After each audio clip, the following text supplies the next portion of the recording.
ಹಳೆಯ ಚಿನ್ನದ ಒಡವೆನ ಅಧಿಕ ಬೆಲೆಗೆ ಮಾರಬೇಕೆ? ಅಂದ್ರೆ ಆಟಿಕಾಗೆ ಕಾಲ್ ಮಾಡಿ 8880300300. Attica gold company. ಧಾರವಾಡದಲ್ಲಿ ಡಾಕ್ಟರ್ ಪತ್ನಿಯಿಂದಲೇ ವೈದ್ಯ ಪತಿ ಹತ್ಯೆ ಕೇಸ್ಗೆ ಸಂಬಂಧಪಟ್ಟಂತೆ ಅಪ್ಡೇಟ್ ಸಿಗ್ತಾ ಇದೆ.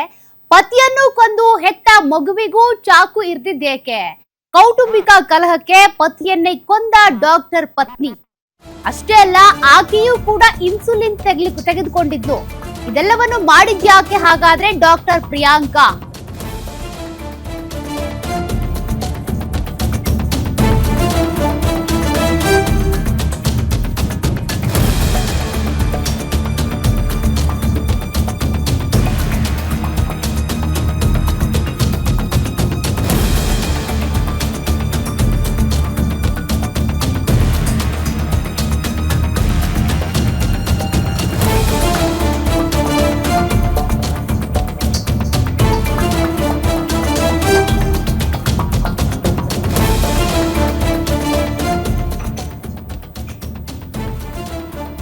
ಕಿರಣ್ ಹೊನ್ನಣ್ಣವರ್ 45 ವರ್ಷದ ವ್ಯಕ್ತಿ ಹತ್ಯೆಯಾದಂತ ಪತಿ.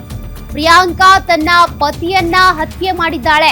ಪತಿಯನ್ನ ಕೊಂದ ಬಳಿಕ ಹೆತ್ತ ಮಗನಿಗೂ ಕೂಡ ಚಾಕು ಇರಿದಿರುವಂತ ಪಾಪಿ ತಾಯಿ ಈಕೆ. ಮಗನಿಗೆ ಚಾಕು ಇರಿದು ಅದೇ ರೂಮ್ ನಲ್ಲಿ ರೀಲ್ಸ್ ನೋಡ್ತಾ ಇದ್ಲು ರಾಕ್ಷಸಿ. ಬಾಲಕನನ್ನ ಆಸ್ಪತ್ರೆಗೆ ರವಾನಿಸಿದ್ದಾರೆ ಕಮಿಷನರ್ ಶಶಿಕುಮಾರ್. ಸಾವು ಬದುಕಿನ ಮಧ್ಯೆ ಹೋರಾಡುತ್ತಿರುವಂತ ಮಗ ನೇಹಿತ್. ಎಂತ ರಾಕ್ಷಸಿ ಅಂದ್ರೆ ಗಂಡನ್ ಕೊಲೆ ಮಾಡಿದ್ದಾಳೆ, ಬಳಿಕ ಮಗನಿಗೂ ಚಾಕು ಇರಿದಿದ್ದಾಳೆ.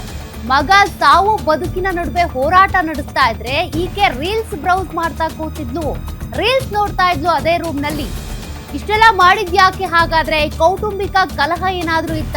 ಏನೇ ಕಲಹ ಇದ್ರೂ ಕೂಡ ತಾನು ಹೆತ್ತ ಮಗನನ್ನೇ ಕೊಲೆ ಮಾಡುವ ಮಟ್ಟಕ್ಕೆ ಹೋಗಿದ್ದಾಳೆ ಅಂತಂದ್ರೆ ಮಾನಸಿಕ ಸ್ಥಿಮಿತ ಏನಾದ್ರೂ ಕಳ್ಕೊಂಡಿದ್ಲ ಅಂತ. ಅದಾದ ನಂತರ ಆಕೆ ಏನ್ ಮಾಡಿದ್ಲು ಅಂತ ಕೂಡ ಹೇಳ್ತೀವಿ. ಸದ್ಯ ಮಗು ಸಾವು ಬದುಕಿನ ಹೋರಾಟ ನಡೆಸ್ತಾ ಇದೆ, ಆಸ್ಪತ್ರೆಯಲ್ಲಿ ಚಿಕಿತ್ಸೆ ಕೊಡಿಸಲಾಗ್ತಾ ಇದೆ. ಧಾರವಾಡದಲ್ಲಿ ನಡೆದಿರುವಂತಹ ಭೀಕರ ಘಟನೆ ಇದು. ಗಂಡನನ್ನ ಕೊಂದಿರುವಂತ ಡಾಕ್ಟರ್ ಪ್ರಿಯಾಂಕಾ ಮಗುವಿಗೂ ಕೂಡ ಚಾಕು ಇರ್ತಿದ್ದಾಳೆ. ಸದ್ಯ ಮಗುವಿನ ಪರಿಸ್ಥಿತಿ ಗಂಭೀರ ಇದೆ. ಸಾವು ಬದುಕಿನ ನಡುವೆ ಹೋರಾಡ್ತಾ ಇರುವಂತ ನೇಹಿತ್. ಮತ್ತೊಂದ್ ಕಡೆ ಈಕೆ ಯಾಕೆ ಹೀಗೆಲ್ಲ ಮಾಡಿದ್ಲು? ಎಷ್ಟು ದಿನದಿಂದ ಇವ್ರ ಮಧ್ಯೆ ಜಗಳ ನಡೀತಾ ಇತ್ತು? ಯಾಕೆ ಹೀಗಾಗ್ತಾ ಇತ್ತು? ಯಾವ ರೀತಿ ಈಕೆ ಸ್ಕೆಚ್ ಹಾಕಿದ್ಲು? ನಿಜಕ್ಕೂ ಗಂಡನನ್ನ ಕೊಲೆ ಮಾಡೋದಕ್ಕೆ ಮಗುವನ್ನು ಕೂಡ ಚಾಕು ಇರ್ದು ಕೊಲೆ ಮಾಡ್ಬೇಕು ಅಂತ ಯತ್ನಿಸಿದ್ಲಲ್ಲ, ಇದೆಲ್ಲದಕ್ಕೂ ಕಾರಣ ಏನು ಹಾಗಾದ್ರೆ? ಆಕೆನೂ ಕೂಡ ಸೂಸೈಡ್ ಮಾಡ್ಕೊಳ್ಬೇಕು ಅಂತ ಟ್ರೈ ಮಾಡಿದಾಳೆ. ಆಕೆಗೂ ಆಸ್ಪತ್ರೆಯಲ್ಲಿ ಚಿಕಿತ್ಸೆ ನಡೀತಾ ಇದೆ, ಅದನ್ನು ಕೂಡ ಹೇಳ್ತೀವಿ. ಸದ್ಯ ಡಾಕ್ಟರ್ ಕಿರಣ್ ಹೊನ್ನಣ್ಣವರ್ ಏನಿದ್ದಾನೆ ಆತ ಸಾವನ್ನಪ್ಪಿದ್ದಾನೆ, ಆಕೆಯ ಪತಿ. ಮಗು ಈಗ ಸದ್ಯ ಸಾವು ಬದುಕಿನ ಹೋರಾಟ ನಡೆಸ್ತಾ ಇದೆ, ಆಸ್ಪತ್ರೆಯಲ್ಲಿ ಚಿಕಿತ್ಸೆ ಕೊಡಿಸಲಾಗ್ತಾ ಇದೆ. ಇಡೀ ಧಾರವಾಡನೇ ಬೆಚ್ಚಿ ಬೀಳಿಸುವಂತ ಘಟನೆ ನಡೆದು ಹೋಗಿದೆ. ಪತಿಯನ್ನ ಕೊಂದು ತನ್ನ ಮಗುವನ್ನು ಕೊಲೆ ಮಾಡೋದಕ್ಕೆ ಈ ಡಾಕ್ಟರ್ ಪ್ರಿಯಾಂಕಾ ಯಾಕೆ ಯತ್ನಿಸಿದ್ಲು ಹಾಗಾದ್ರೆ? ರಾಕ್ಷಸಿ ಕೃತ್ಯವನ್ನ ಎಸಗಿದ್ದಕ್ಕೆ ಕಾರಣ ಆದ್ರೂ ಏನು? ಪೊಲೀಸರು ಈಗ ತನಿಖೆ ಮಾಡ್ತಾ ಇದ್ದಾರೆ.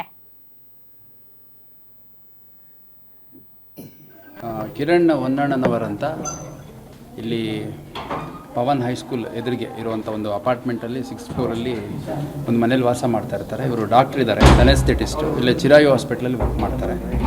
ಸೊ ಇವರ ಶ್ರೀಮತಿ ಪ್ರಿಯಾಂಕಾ ಕತ್ತನಹಳ್ಳಿ ಅಂತ, ಇವರು ಕೂಡ MBBS MS ಆಪ್ಥಲ್ಮಾಲಜಿಸ್ಟ್ ಇದ್ದಾರೆ. ಮತ್ತು ಮಗು ನಿಹಿತ್ ಅಂತ 8 ವರ್ಷದ್ದು. ಇವರು 3 ಜನ ಈ ಮನೆಯಲ್ಲಿ ವಾಸ ಮಾಡ್ತಾ ಇರ್ತಾರೆ. ಮತ್ತು ಅವರ ಕುಟುಂಬ ಸದಸ್ಯರು ಅಂದರೆ ಗಂಡನ ಕಡೆಯವರು ಆಗಾಗ ಬರ್ತಾ ಹೋಗ್ತಾ ಇರ್ತಾರೆ ಅನ್ನೋಂಥದ್ದು ತಿಳಿದು ಬಂದಿದೆ. ಹಿನ್ನೆಲೆಯಲ್ಲಿ ನಿನ್ನೆ ರಾತ್ರಿ, ಇವಾಗ ಸದ್ಯಕ್ಕೆ ಮಾಹಿತಿ ಬಂದಿರುವಂಥದ್ದು, ನಿನ್ನೆ ರಾತ್ರಿ ಮತ್ತು ಇವತ್ತು ಬೆಳಗ್ಗೆ ಕಿರಣ್ ಅವರ ಸಂಬಂಧಿಕರು ಸ್ನೇಹಿತರು ಫೋನ್ ಮಾಡಿದಂಥ ಸಂದರ್ಭದಲ್ಲಿ ಅವ್ರು ರೆಸ್ಟ್ ಮಾಡ್ತಾ ಇದ್ದಾರೆ ಮತ್ತು ಹೊರಗಡೆ ಡ್ಯೂಟಿಗೆ ಹೋಗಿದ್ದಾರೆ ಅಂತೆಲ್ಲ ಈಕೆ ರಿಸೀವ್ ಮಾಡಿ ರೆಸ್ಪಾಂಡ್ ಮಾಡಿದ್ದಾಳೆ ಅನ್ನುವಂಥದ್ದು ಕಿರಣ್ ಅವ್ರ ಕುಟುಂಬ ಸದಸ್ಯರು ಹೇಳ್ತಾರೆ. ಬಟ್ ಇಲ್ಲಿ ನೋಡಿದಂಥ ಸಂದರ್ಭದಲ್ಲಿ ಕಿರಣ್ ತನ್ನ ಒಂದು ರೂಮಲ್ಲಿ in the pool of blood ಅಂದರೆ ರಕ್ತದ ಮಡುವಿನಲ್ಲಿ ಬಿದ್ದಿದ್ದಾನೆ ಮತ್ತು ಮೃತ ಹೊಂದಿದ್ದಾನೆ. ಮತ್ತು ನಿಹಿತ್ ಅನ್ನೋ ಮಗು ಏನಿದೆ ಅದಕ್ಕೂ ಕೂಡ ಸ್ಟ್ಯಾಬ್ ಇಂಜುರೀಸ್ ಆಗಿದೆ. ಅದು ಯಾವಾಗ ಸ್ಟ್ಯಾಬ್ ಇಂಜುರಿ ಆಯಿತು ಅನ್ನೋಂಥದ್ದೆಲ್ಲ ಅಸರ್ಟೈನ್ ಮಾಡಬೇಕಾಗಿದೆ ಇನ್ವೆಸ್ಟಿಗೇಷನಲ್ಲಿ. ಬಟ್ ಇನ್ನೂ ಅಲೈವ್ ಇತ್ತು ಅನ್ನೋ ಕಾರಣಕ್ಕೆ ಅದನ್ನು ಹಾಸ್ಪಿಟ್ಲಿಗೆ ಶಿಫ್ಟ್ ಮಾಡಿದ್ದೇವೆ. ಇನ್ಸಿಡೆಂಟ್ ಯಾವಾಗ ಆಯಿತು, ಯಾವ ಕಾರಣಕ್ಕಾಯಿತು, ಮತ್ತು ಇದ್ದದ್ದು 3 ಜನ, ಗಂಡ ಹೆಂಡತಿ ಮಗು. ಹೊರಗಡೆ ಇಂದ ಯಾರು ಬಂದಿರೋದಾಗಲಿ ಆ ಥರದ್ದು ಯಾವುದೂ ಆಗಿಲ್ಲ. ಮತ್ತು ಅಕ್ಕಪಕ್ಕದ ಮನೆಯವರೆಲ್ಲ ಬೆಳಗ್ಗೆಯಿಂದ ಅವ್ರನ್ನ ಸಂಪರ್ಕ ಮಾಡಲಿಕ್ಕೆ ಟ್ರೈ ಮಾಡಿದಂಥ ಸಂದರ್ಭದಲ್ಲಿ ಒಳಗಡೆನೇ ಇದ್ದೀನಿ, ಗಂಡ ಹೊರಗಡೆ ಹೋಗಿದ್ದಾನೆ, ಈ ಥರದ್ದು ಏನೇನೋ ಹೇಳಿದ್ದಾರೆ. ಏನೇನಾಗಿದೆ, ಯಾರ್ಯಾರಿಗೆ ಕಾಂಟ್ಯಾಕ್ಟ್ ಮಾಡಿದಾಗ ಏನೇನು ಹೇಳಿದ್ದಾರೆ ಮತ್ತು ಇಲ್ಲಿ ಏನು ಘಟನೆ ನಡೆದಿದೆ ಅನ್ನೋಂಥದ್ದನ್ನು ಕೂಲಂಕುಷವಾಗಿ ತನಿಖೆಯಲ್ಲಿ ನಾವು ಪತ್ತೆ ಮಾಡಬೇಕಾಗತ್ತೆ. ಒಂದು ಕೊಲೆ ಪ್ರಕರಣವನ್ನು ನಾವು ದಾಖಲು ಮಾಡ್ಕೊತಾ ಇದ್ದೀವಿ. ಸರ್ ಎಷ್ಟೊತ್ತಿಗೆ ಆಗಿರ್ಬೋದು ಸರ್? ಎಕ್ಸಾಕ್ಟ್ಲಿ ಗೊತ್ತಿಲ್ಲ. ಕಿರಣ್ ಹೊನ್ನಾಣ